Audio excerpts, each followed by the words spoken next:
İsa şägirtlerine: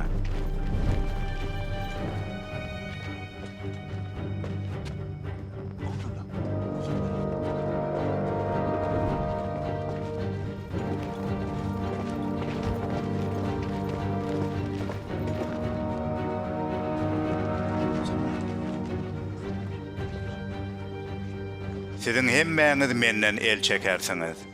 Sebäbi çopany uraryn, goýunlar dargap gider diýip ýazylgydyr.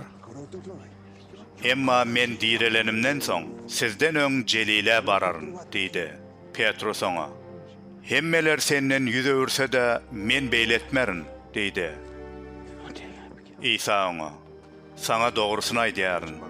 Edil şu güýje horaz 2 gedek gıýgyrýança sen meni 3 gedek inkar edersiň, diýdi. Emma Petrus janygyp: Men senin bilen ölmeli bolsam da seni asla inkar etmerin, diýdi.